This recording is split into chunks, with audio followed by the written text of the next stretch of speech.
मैं अंडरवर्ल्ड के सबसे ताकतवर और नंबर 1 खानदान का इकलौता वारिस हूँ। मेरे परदादा मिडल ईस्ट के सबसे बड़े हथियारों के सौदागर थे। मेरे दादाजी का रुतबा चारों दिशाओं में फैला हुआ था और मेरे माता पिता इस पूरे शहर के अंडरवर्ल्ड पर राज करते हैं। पूरे खानदान को मुझसे बड़ी उम्मीदें थीं, लेकिन मैं तो बस किताबों का कीड़ा निकला। दिन रात बस पढ़ाई में ही डूबा रहता था। एक दिन जब मैंने बड़े गर्व से घोषणा की कि मुझे मन लगाकर पढ़ना है और टॉप यूनिवर्सिटी में जाना है, तो मेरे डैड ने खामोशी से अपनी चमड़े की बेल्ट निकाली और गुस्से में चिल्लाए, घर में सैकड़ों होटल पड़े हैं संभालने के लिए। ये फालतू पढ़ाई किस काम आएगी तेरे? दिमाग खराब कर दिया है मेरा। आज तो तेरी चमड़ी उधेड़ कर रहूंगा। मैंने एक ठंडी सांस ली। मैं भी तो बाकी नवाबजादों की तरह ऐश करना चाहता था, लेकिन क्या करूं? ये कमबख्त सिस्टम मुझे ऐसा करने ही कहा देता है। जी हाँ, मेरा पुनर्जन्म हुआ है और इस जन्म में मैं मशहूर लू फैमिली का इकलौता वारिस हूँ। जब मैं जन्मा था, माता पिता की खुशी का कोई ठिकाना नहीं था। मैं तो आराम से मजे की जिंदगी बिताने के सपने देख ही रहा था कि अचानक मेरे सामने एक नीली स्क्रीन चमकी। Counsellor system. अगर होस्ट मन लगाकर पढ़ेगा और अच्छी बातें फैलाएगा, तो उसे ढेरों इनाम मिलेंगे और उसकी जिंदगी की मोहलत भी बढ़ जाएगी। यह सुनकर तो मुझे हंसी आ गई। अरे भाई, जब इतना बड़ा बैकग्राउंड है, तो कौन पढ़ाई करता है? इस जन्म में तो मैं पूरे शहर के ऐशो आराम के मजे लूंगा। भाग यहां से बेकार सिस्टम, मैं तो नहीं पढ़ने वाला। देखता हूं तू मेरा क्या बिगाड़ लेगा। लेकिन तभी अचानक आंखों के सामने लाल रंग का उल्टी गिनती वाला वार्निंग बोर्ड आ गया। बाकी बची जिंदगी 5 मिनट 23 सेकंड। उसी वक्त बेडरूम में बेहोश पड़े मेरे शरीर की धड़कनें तेजी से गिरने लगीं। मॉनिटर से चीखती हुई बीप बीप की आवाजें आने लगीं। कमरे में मौजूद देश के टॉप डॉक्टरों के चेहरे फक पड़ गए। डैड का गुस्सा 7वें आसमान पर पहुंच गया।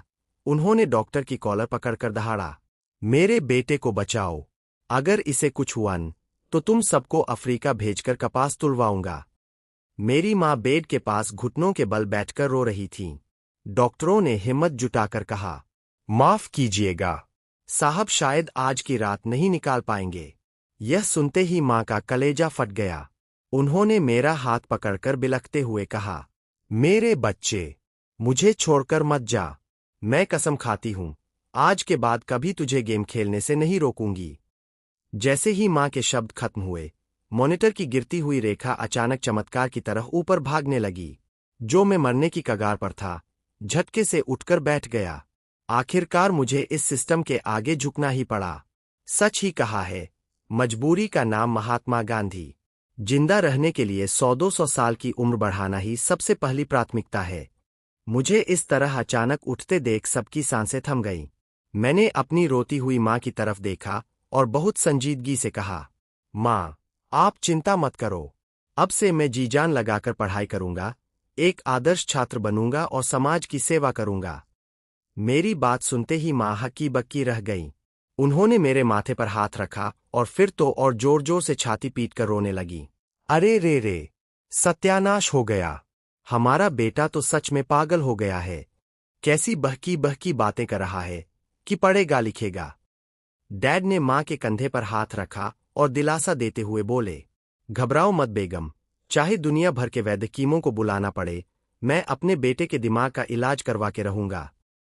यह सुनते ही मैंने एक गजब का कलाबाज पलटा मारा, बेड से नीचे उतरा और डैड मम्मी के सामने खड़े होकर पूरे यकीन के साथ कहा, डैड, मम्मी, पहले मैं नादान था, सिर्फ आपका नाम खराब करता था, लेकिन इस बार मैं सच कह रहा हूं।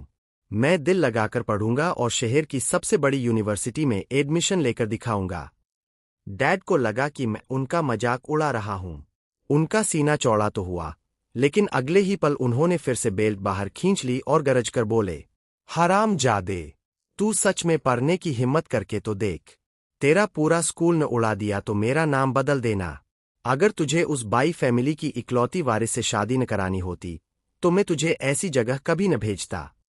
इससे पहले कि डैड की बेल्ट मेरे ऊपर बरसती, मैंने झटपट लहसुन कूटने की तरह अपना सिर हिलाया। समझ गया डैड, बिल्कुल समझ गया। तब जाकर डैड ने बेल्ट वापस रखी। मैं जैसे तैसे अपनी जान बचाकर अपना सा मुंह लेकर अपने कमरे में भागा। कमरे में आते ही मैंने बेड पर गिरते हुए फोन खोला। स्क्रीन पर मैसेजेस की बार आई हुई थी और सब एक ही लड़की, बाई रुओक्सुए, के थे। लू चेन, तुझे देखकर मुझे उल्टी आती है। तू एक नंबर का आवारा और जाहिल है। तू मुझसे शादी के सपने देख रहा है। यह सदी का सबसे बड़ा मजाक है। आज के बाद मुझे कभी अपनी शक्ल मत दिखाना। मैंने ठंडी सांस ली और फोन बंद कर दिया।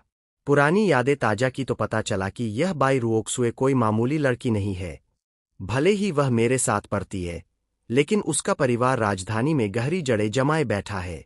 यही वजह थी कि मेरे डैड किसी भी कीमत पर मेरी शादी उससे कराना चाहते थे। और मेरा पुराना अवतार भी कम नमूना नहीं था। उस लड़की को पटाने के लिए चमचों की फौज लेकर स्कूल के गेट पर गुलाब का फूल लेकर घुटनों के बल बैठ जाता था। हद तो तब हो गई जब उसने स्कूल के रेडियो स्टेशन पर कब्जा करके पूरे 1 घंटे तक उसके लिए लव लेटर पढ़ा था।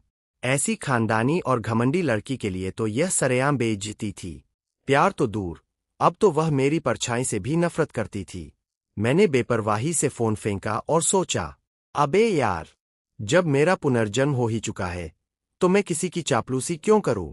इस वक्त सबसे जरूरी है अपनी उम्र बढ़ाना और जिंदा रहना। मैं हिम्मत जुटाकर कमरे की किताबों वाली अलमारी की तरफ बढ़ा। मुझे लगा था कि जब घरवाले पढ़ाई के इतने खिलाफ है तो कमरे में सिर्फ कॉमिक्स होंगी, लेकिन अलमारी किताबों से ठसाठस भरी थी। मैंने उत्सुकता से कुछ किताबें निकाली, लेकिन देखते ही मेरा दिमाग घूम गया। किताबों के नाम थे लड़कियों को पटाने के 18 अचूक पैंतरे, दुश्मन के नाजुक अंगों पर वार कैसे करें, और पुरुषों का आकर्षण बढ़ाने के 10 गुप्त राज। धत तेरी की, ये किस किस्म की किताबें रखी है यहाँ? मैंने हार नहीं मानी और ढूंढना जारी रखा। आखिरकार कोने में एक पुरानी, भारी भरकम किताब मिली, ड्रैगन किंगडम मार्शल आर्ट्स। मैंने उस किताब को ऐसे पकड़ा जैसे कोई खजाना मिल गया हो। उंगलियों को सहलाते हुए जैसे ही मैंने पहला पन्ना पलटा, तुरंत मेरे दिमाग में नीली स्क्रीन चमक उठी। System alert, host martial arts की किताब पढ़ रहा है। उम्र +1 मिनट, +1 मिनट, मार्शल आर्ट्स क्षमता +1, +1। मेरी आंखें फटी की फटी रह गईं। अरे वाह! इसका मतलब अगर मैं कोई खास किताब पढ़ूं, तो न सिर्फ मेरी उम्र बढ़ेगी, बल्कि मुझे नई नई कलाएं और ताकत भी मिलेगी।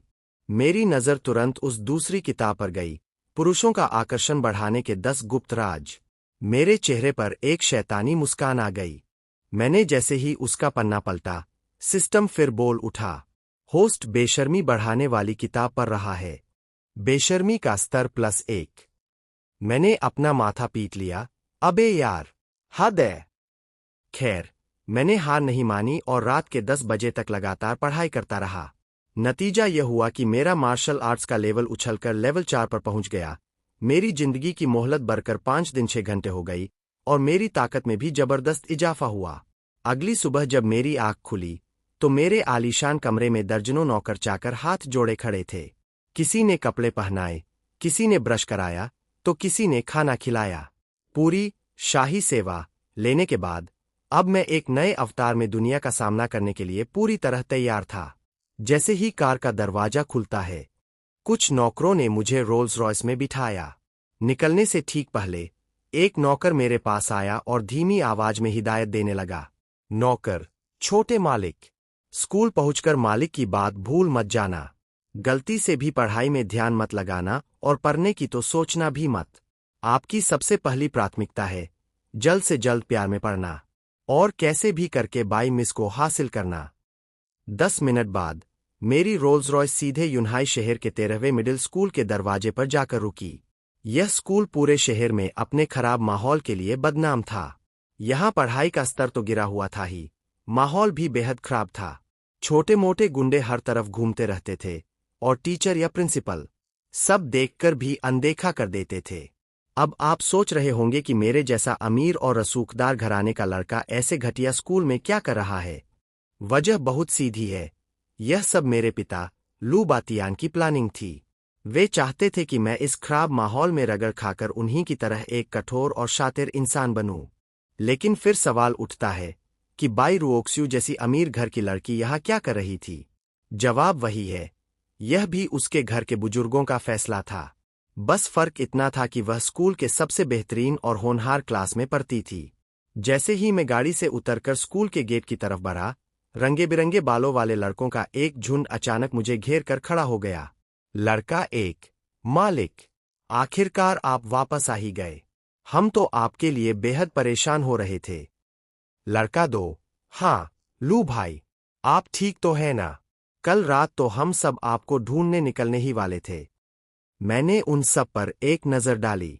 मेरी पुरानी यादों के मुताबिक ये सब स्कूल में बनाए गए मेरे ही चमचे थे। मैंने चिरकर हाथ हिलाया और उन्हें वहां से दफा कर दिया और सीधे क्लास 9 से 8 की तरफ बढ़ गया। क्लास में पहुंचकर मैं अपनी सीट पर बैठा और डेस्क की दराज से अपनी सारी किताबें बाहर निकाल लीं। अरे बाप रे! आधा सेमेस्टर बीत चुका था, पर मेरी किताबें ऐसी चमक रही थीं जैसे अभी अभी दुकान से खरीदी गई हो। पर इन नई नवेली किताबों को देखकर मेरी आंखों में एक चमक आ गई। आखिरकार यही तो मेरी उम्र और ताकत बढ़ाने वाली सबसे कीमती चीजें थीं। जैसे ही मैंने गणित की किताब खोली और ज्ञान के समंदर में डूबने ही वाला था, तभी क्लास के दरवाजे पर एक साया उभरा। पल भर में पूरी क्लास के लड़कों की नजरें वहीं टिक गईं। मैंने सिर उठाकर देखा। दरवाजे पर बेहद खूबसूरत, गोरी और लंबे बालों वाली एक लड़की खड़ी थी। उसका आकर्षण ऐसा था कि कोई भी देखता रह जाए, लेकिन उसकी बड़ी बड़ी खूबसूरत आंखों में मेरे लिए सिर्फ बर्फ जैसी ठंडक थी। वह सीधे मेरी तरफ बढ़ी। बाई रुओक्स्यू, लू चेन, तुम्हारे इस सब का आखिर मतलब क्या है? मैं, कोई काम है। बाई रुओक्स्यू, जब तुम होश में आ चुके थे, तो तुमने मेरे मैसेज का जवाब क्यों नहीं दिया? तुम्हें अंदाजा भी है कि किसी को पहले उम्मीद देना और फिर उसे निराशा के अंधेरे में धकेल देना कैसा लगता है। मुझे तो लगा था कि तुम अब कभी होश में ही नहीं आओगे। पर कान खोलकर सुन लो लू चेन। मैं, बाई रुओक्स्यू, चाहे पूरी जिंदगी कुंवारी रह जाओ, लेकिन तुम जैसे इंसान से शादी कभी नहीं करूंगी। वह एक ही सांस में इतना सब बोल गई, लेकिन जब उसने देखा कि मैं उसकी तरफ ध्यान ही नहीं दे रहा और चुपचाप किताब पढ़ने में लगा हूं, तो उसका पारा चढ़ गया। बाई रुओक्स्यू, अरे, मैं तुमसे बात कर रही हूं, सुन भी रहे हो या नहीं? मैं, बोल चुकी। अगर बोलना खत्म हो गया हो तो सामने से हटो, मुझे पढ़ने दो। मेरा समय बर्बाद मत करो। बाई रुओक्स्यू, गुस्से में उंगली दिखाते हुए, बहुत अच्छे, लू चेन। पहले तो रोज सुबह क्लास शुरू होने से पहले तुम मेरे दरवाजे पर आकर खड़े हो जाते थे। मैं जहां जाती, तुम पीछे पीछे आ जाते थे, पीछा ही नहीं छोड़ते थे। और अब मेरे साथ इग्नोर करने का नाटक कर रहे हो, ऐ ना? पिछले 3 सालों में यह पहली बार था जब बाई रुओक्स्यू खुद मुझसे बात करने आई थी, पर बदले में उसे मेरा यह ठंडा रवैया मिला। उसे लगा कि मैं उसे पाने के लिए कोई पुरानी चाल चल रहा हूं, पर वह इस झांसे में आने वाली नहीं थी। बाई रुओक्स्यू, लू चेन, मैं उम्मीद करती हूं कि तुम अपना यह रवैया आगे भी बनाए रखोगे। बाय। नहीं, अब हम कभी नहीं मिलेंगे। यह कहकर वह गुस्से में पैर पटकती हुई चली गई। मेरे दिल में कोई हलचल नहीं हुई। मैंने शांति से अपना सिर झुकाया और वापस गणित की किताब में डूब गया। यह सब देखकर क्लास के लड़कों में फुसफुसाहट शुरू हो गई। लड़का एक, देखा, मैं तो पहले ही कह रहा था, लू भाई बस बाई रुओक्स्यू के साथ टाइम पास कर रहे थे। आखिर लू परिवार का इकलौता वारिस किसी का चाटुकार क्यों बनेगा? लड़का दो, वैसे लू भाई जिस तरह किताब खोलकर बैठे हैं, लग तो ऐसा रहा है जैसे सच में पढ़ाई कर रहे हो। लड़का एक, अरे छोड़ो यार, लू भाई की एक्टिंग के आगे तो बड़े बड़े एक्टर भी फेल है। उधर सीढ़ियों के पास पहुंचकर बाई रुओक्स्यू ने मुड़कर देखा। जब उसने देखा कि मैं उसके पीछे बिल्कुल नहीं आया, तो वह मन ही मन सोचने लगी, क्या यह सच में कोई नाटक नहीं कर रहा?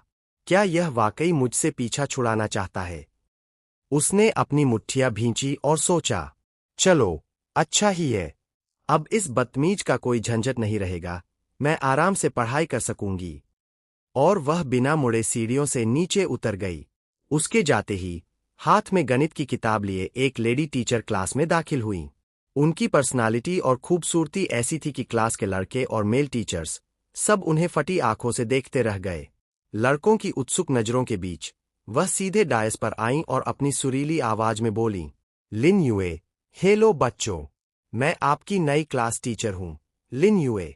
बोर्ड एग्जाम में सिर्फ 3 महीने बचे हैं, और आने वाले ये दिन हम साथ मिलकर बिताएंगे।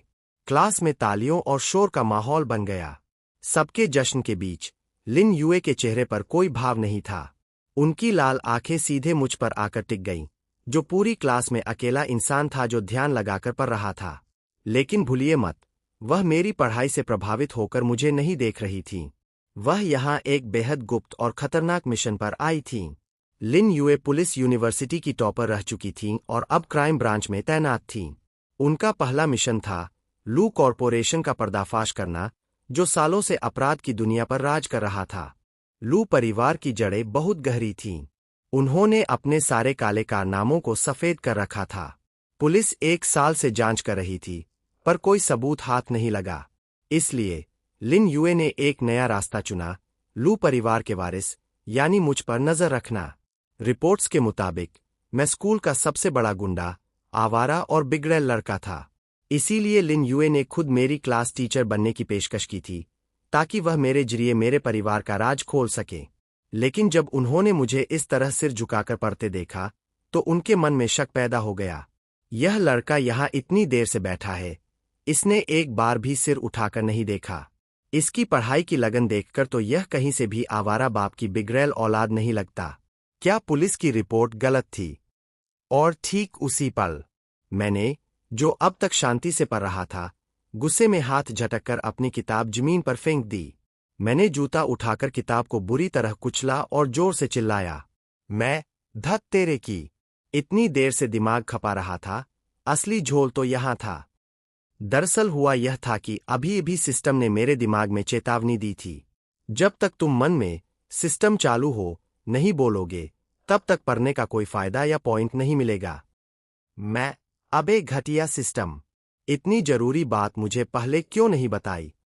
मेरे पास वैसे ही जीने के लिए गिनती के दिन बचे हैं, और तू मेरा टाइम वेस्ट कर रहा है। सिस्टम चालू हो, भाड़ में जाए तेरा सिस्टम। मेरी यह हरकत देखकर पूरी क्लास ठहाके मारकर हंस पड़ी। लड़के आपस में फुसफुसाने लगे, देखा, मैंने कहता था, यह सब बस एक नाटक था। क्लास में चारों तरफ फुसफुसाहट होने लगी। लिन यूए मन ही मन, गजब है, यह तो वही आवारा और बिगड़ा हुआ लड़का निकला जिसे पढ़ाई लिखाई से कोई मतलब ही नहीं है। मैडम लिन यूए ने अपना गला साफ किया और उनका चेहरा अचानक बेहद गंभीर हो गया। लिन यूए, सभी छात्र शांत हो जाइए, चिल्लाना बंद कीजिए। मुझे क्लास में आए हुए लगभग 1 मिनट होने वाला है और आप लोग एक पल के लिए भी शांत नहीं हुए हैं। अगर आप ऐसे ही शोर मचाते रहे तो मुझसे बुरा कोई नहीं होगा। उनकी बात सुनते ही पूरी क्लास में सन्नाटा छा गया। इतना सन्नाटा कि अगर एक सुई भी गिरती तो उसकी आवाज सुनाई दे जाती। लड़कों ने देखा कि जो मैडम एक पल पहले बेहद शांत और दयालु लग रही थीं, वे अगले ही पल बेहद खतरनाक और गुस्से में दिख रही थीं। सब डर के मारे कांपने लगे और किसी की मुंह खोलने की हिम्मत नहीं हुई। यह देखकर लिन यूए मन ही मन खुश होने लगी। आखिरकार यह 13वां मिडिल स्कूल था जो अपने बिगड़े माहौल के लिए जाना जाता था।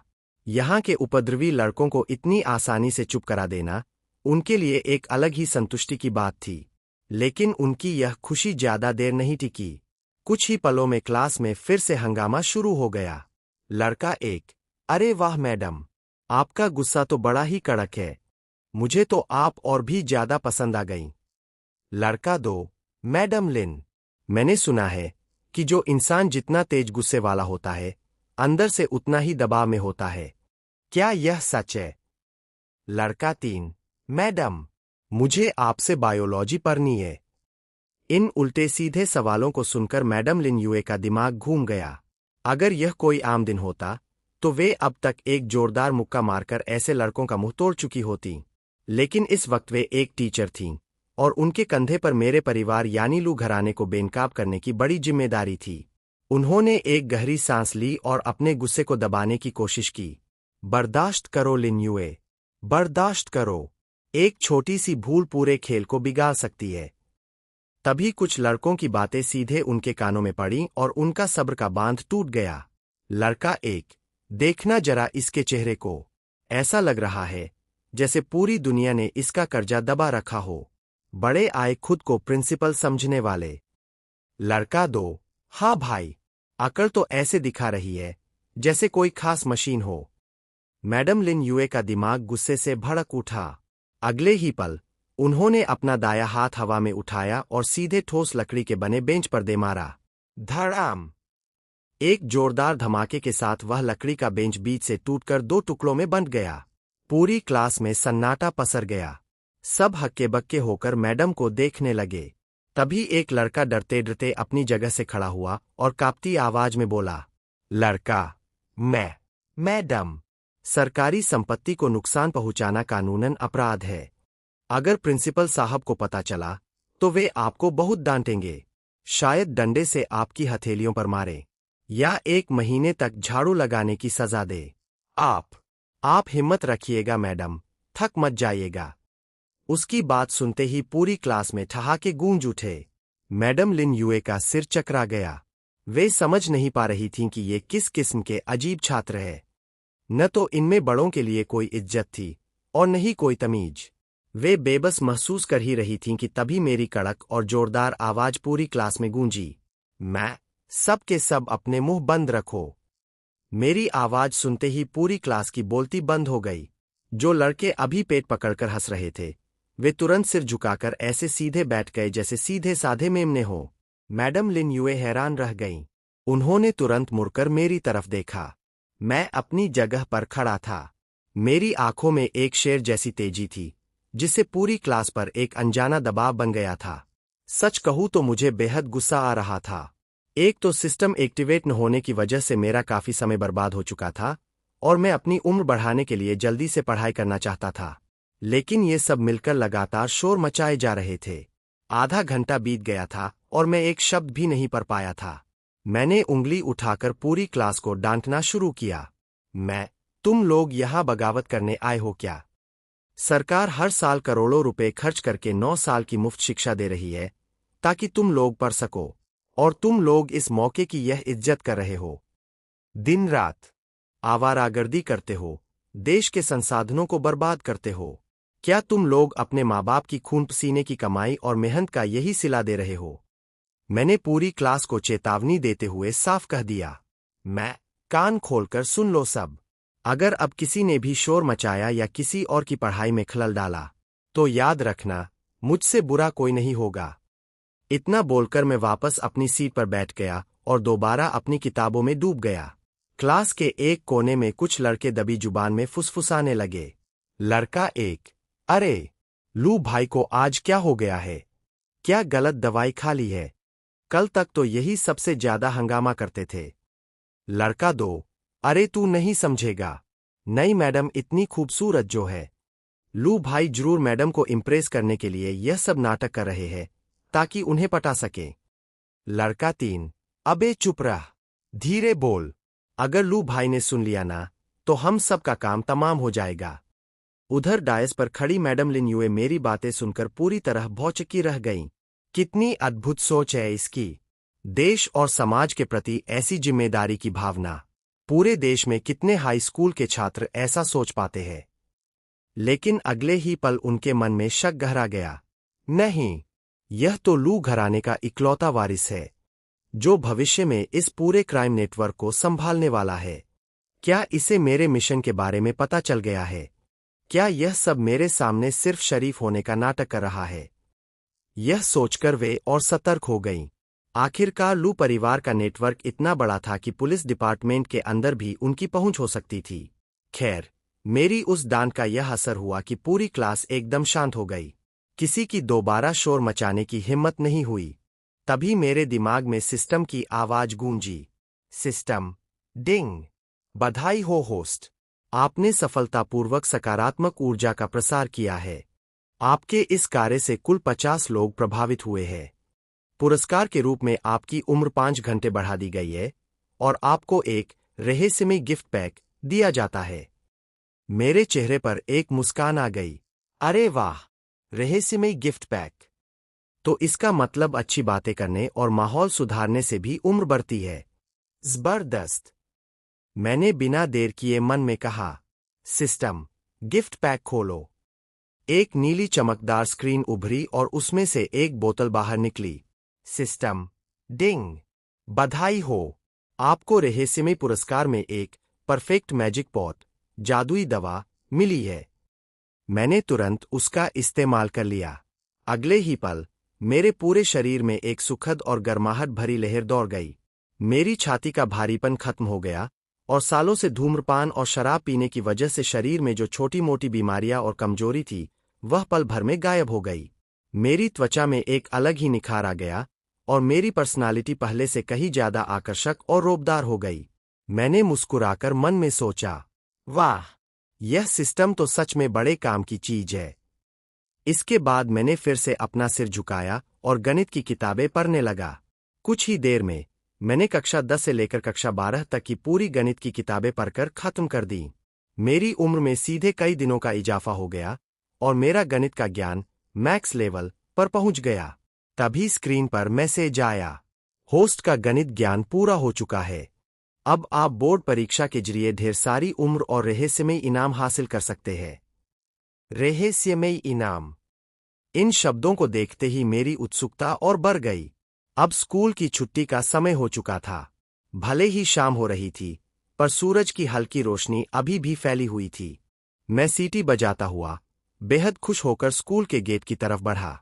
जैसे ही मैं गेट के पास पहुंचा, मेरी नजर थोड़ी दूरी पर खड़ी एक लड़की पर पड़ी। वह सफेद स्कर्ट पहने हुए थी, बेहद मासूम दिख रही थी और सीने से गुलाबी रंग का बैग चिपकाए डर के मारे कांप रही थी। उसके चारों तरफ रंगे बिरंगे बालों वाले आवारा लड़कों का एक झुंड खड़ा था, जो उसे गंदी नजरों से घूर रहे थे और सीटी बजाकर तंग कर रहे थे। गुंडा एक, हरी कमीज वाला, सुनो ना छोटी बच्ची, मेरी बात मान जाओ ना। चलो मेरे साथ एक फिल्म देखने चलते हैं। बस तुम हाँ कह दो, फिर इस 13वें मिडिल स्कूल में किसी की हिम्मत नहीं होगी जो तुम्हें आंख उठाकर भी देख सके। गुंडा 2, सुन रही हो ना लड़की, हमारे बॉस तुमसे बिल्कुल सच कह रहे हैं।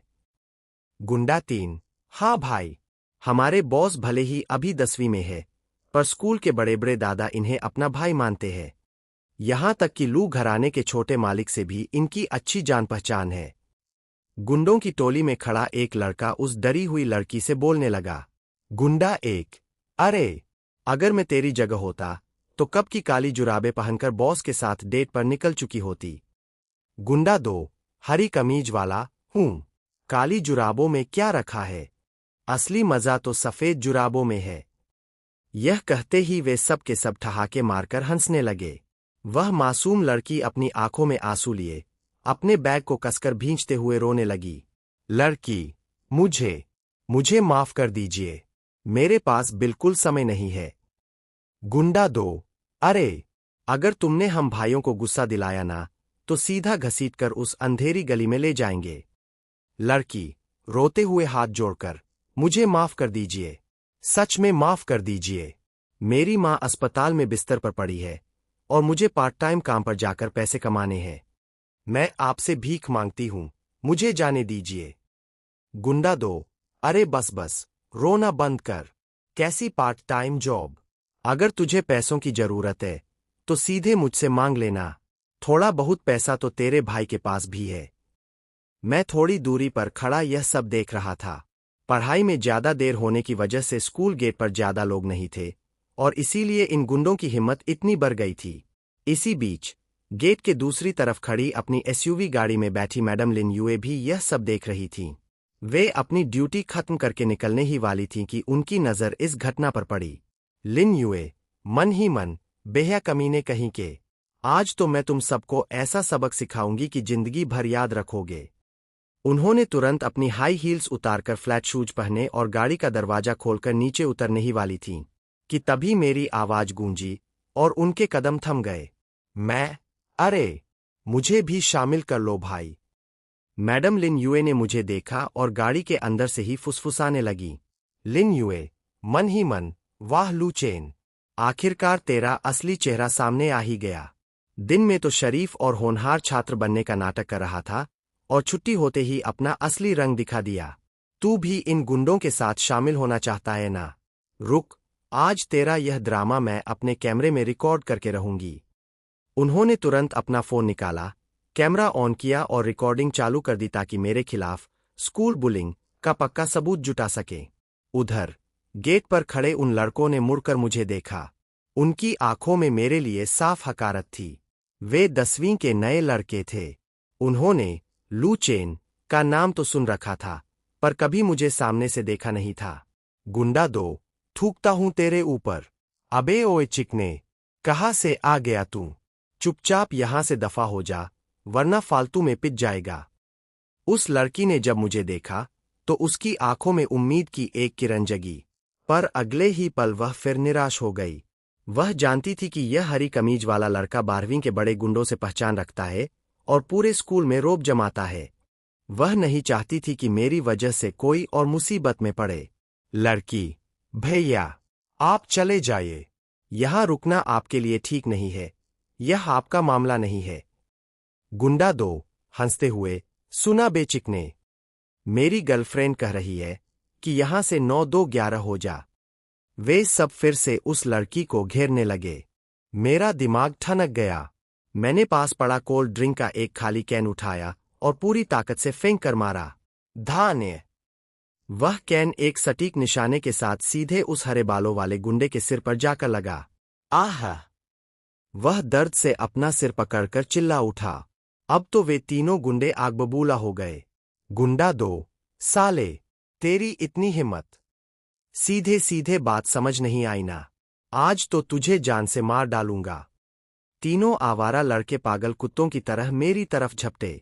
अपनी गाड़ी में बैठी मैडम लिन यूए यह सब रिकॉर्ड कर रही थीं और पूरी तरह हैरान थीं। यह क्या हो रहा है? लू चेन तो इनके साथ शामिल होने गया था ना? फिर यह इनसे भिड़ क्यों गया?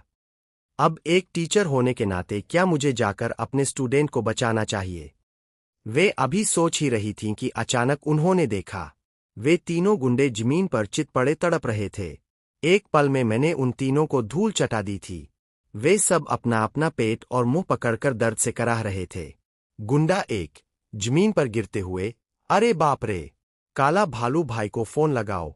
जल्दी बंदों को बुलाओ। मैं शांत कदमों से उस डरी हुई लड़की के पास गया और बहुत ही प्यार से बोला, चलो बहन, मैं तुम्हें घर छोड़ देता हूं। लड़की, कांपती आवाज में, शुक्रिया, आपका बहुत बहुत शुक्रिया। अरे कोई बात नहीं, यह तो बहुत छोटी सी बात है। हम दोनों जैसे ही जाने के लिए मुड़े, जमीन पर पड़े उन लड़कों ने गिरते पड़ते उठकर हमारा रास्ता रोक लिया। गुंडा 2, कहाँ जा रहा है? रोके से। हिम्मत है तो यहीं खड़ा रह। अगर आज तू यहां से हिला तो इस लड़की की बीमार मां को कुएं में फेंकवा दूंगा। उनकी यह घटिया धमकी सुनते ही मेरे कदम रुक गए। मेरी आंखों में गहरी नफरत उतर आई।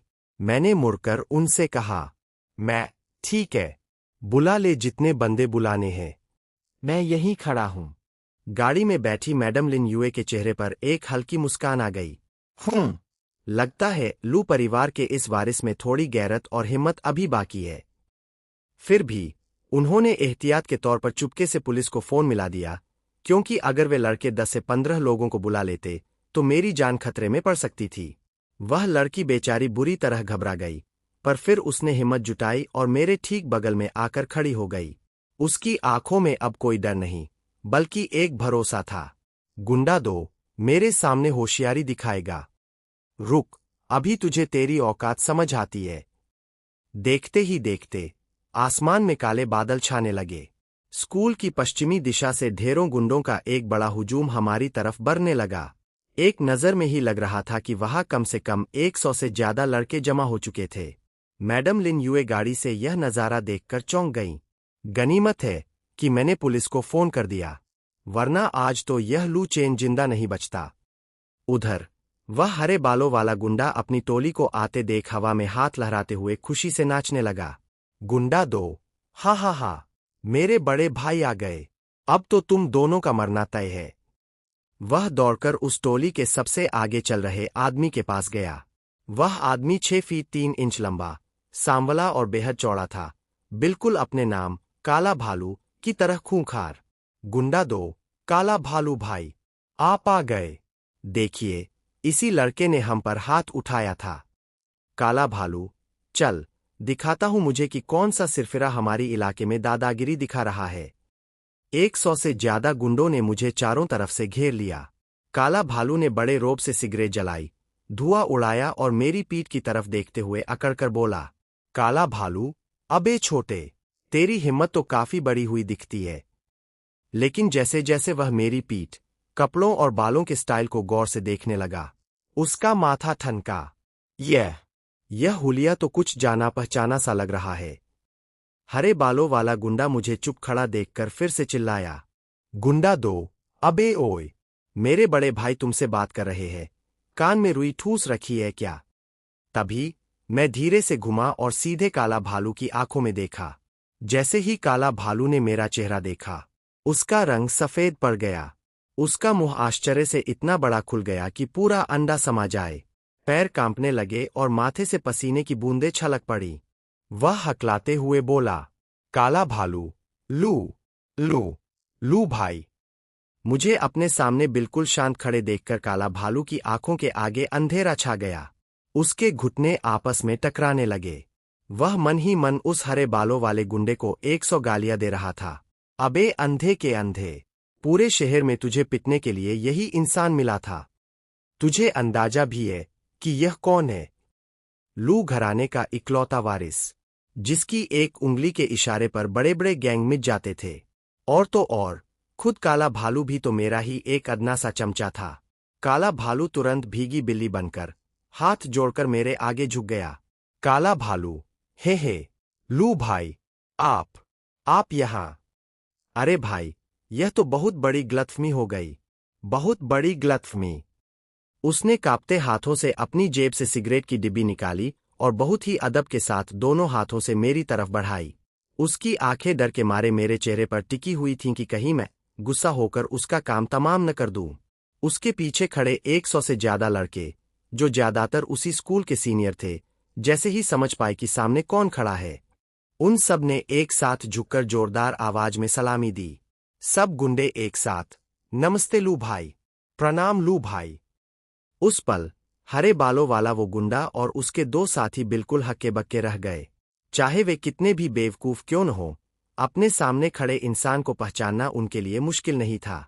आखिर पूरे 13th मिडिल स्कूल में, जिसके आगे ब्लैक बियर जैसा खूंखार इंसान भी सिर झुकाकर सम्मान दे और जिसका सरनेम लू हो, मेरे यानी लू परिवार के उस इकलौते वारिस के अलावा और कौन हो सकता था? लू भाई। हरे बालों वाला गुंडा पसीने पसीने हो चुका था। वो हकलाते हुए बस इतना ही बोल पाया। उसके मुंह से कोई पूरा वाक्य निकल ही नहीं रहा था। यह देखते ही ब्लैक बियर आगे बढ़ा और उसने कसकर एक जोरदार थप्पड़ उस हरे बालों वाले के मुंह पर जड़ दिया।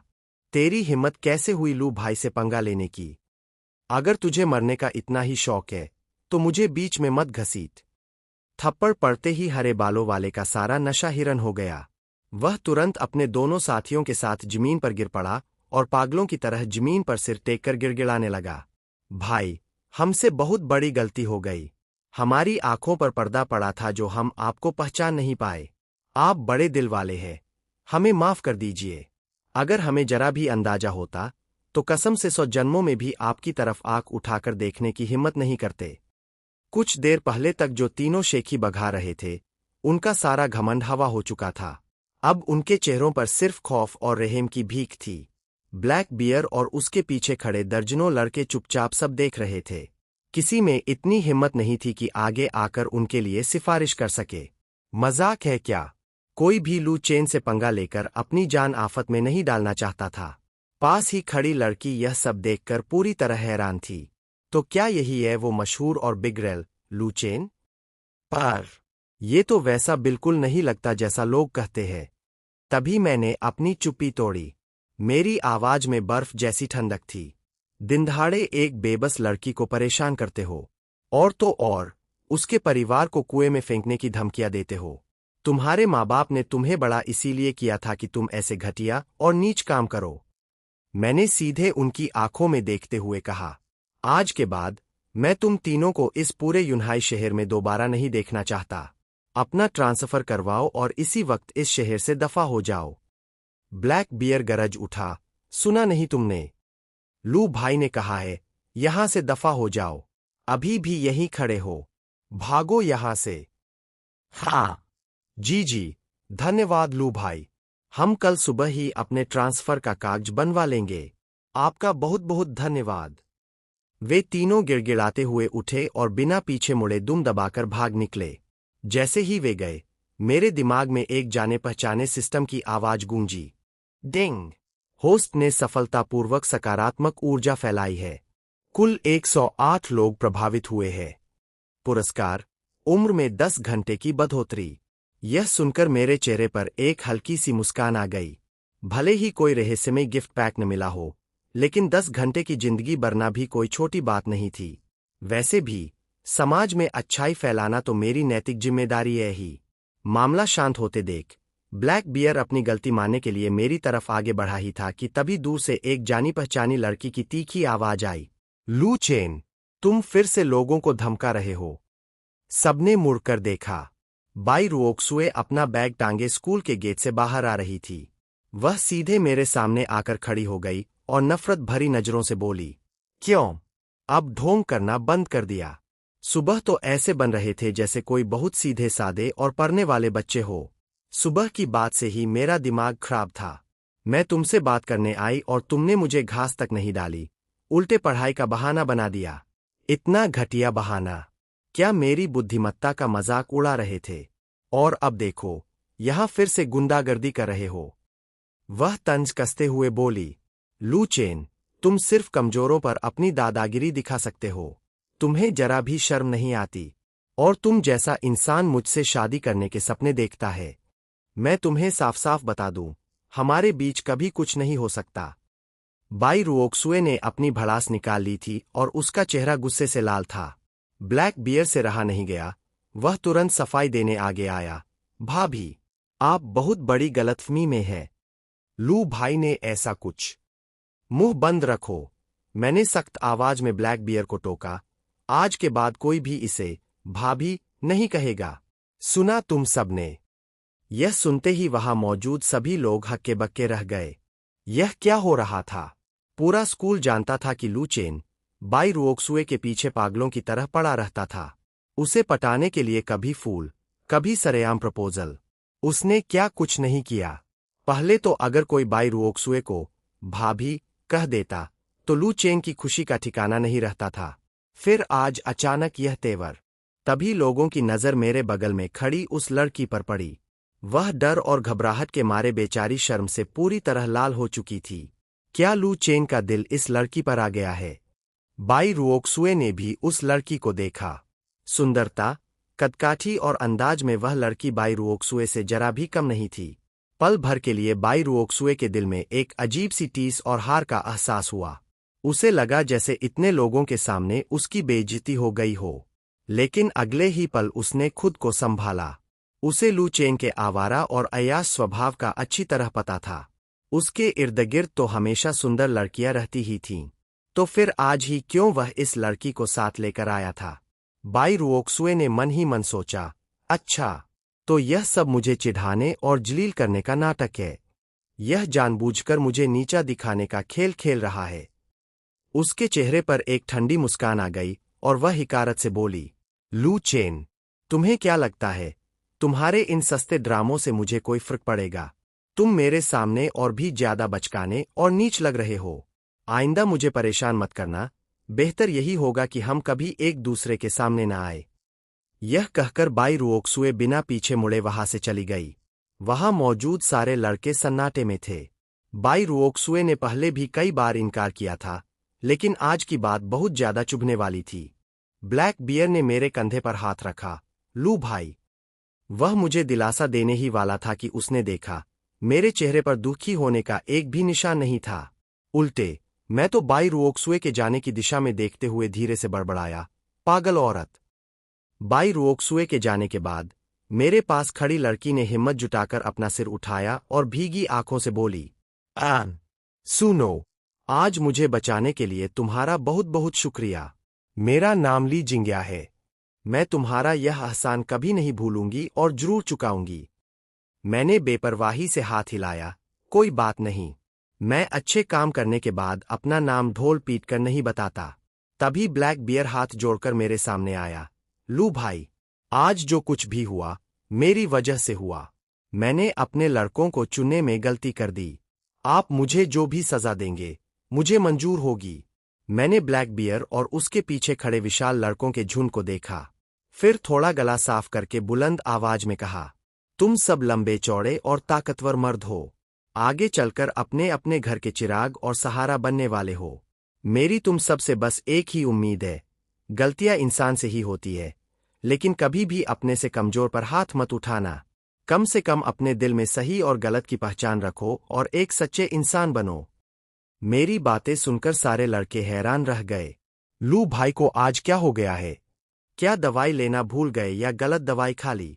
जो बंदा खुद पूरे स्कूल में रंगबाजी और गुंडागर्दी करता था, वो आज हमें अच्छाई का पाठ पढ़ा रहा है। और तो और, जिसके बाप का नाम शहर के सबसे बड़े अंडरवर्ल्ड डॉन में आता हो, वो इंसान ऐसी बातें कर रहा है। बेशक, यह सब सोचने की हिम्मत सिर्फ उनके दिमाग में थी, मुंह खोलने की औकात किसी की नहीं थी।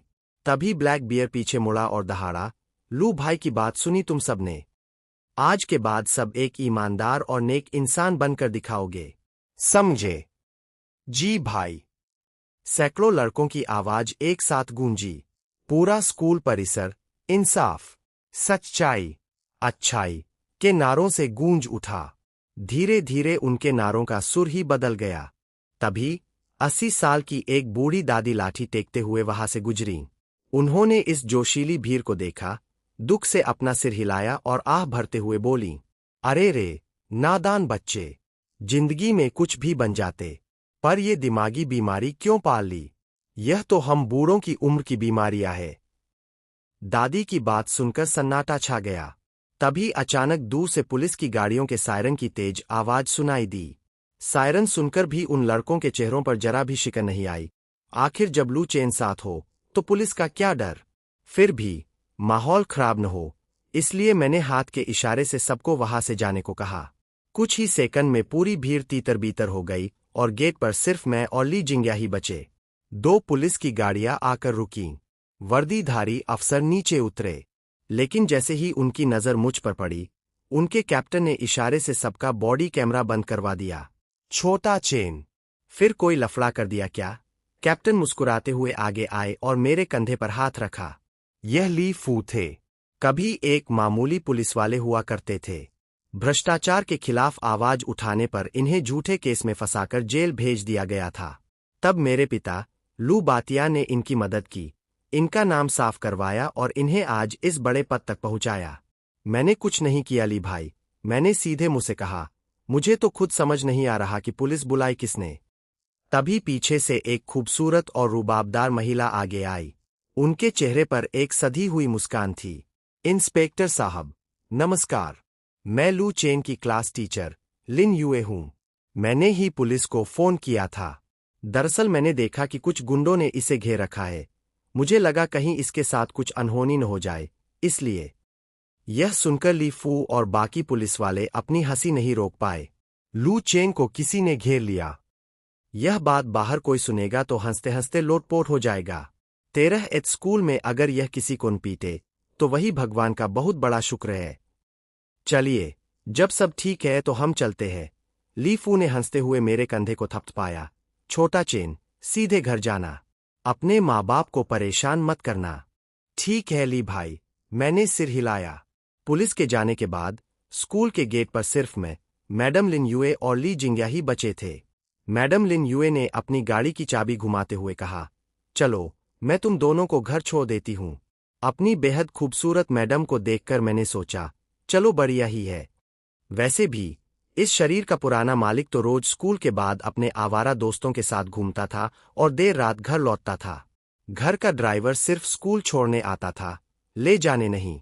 हम तीनों गाड़ी में बैठे और शाम के ढलते सूरज की लालिमा में हमारी कार शहर की सड़कों पर आगे बढ़ गई।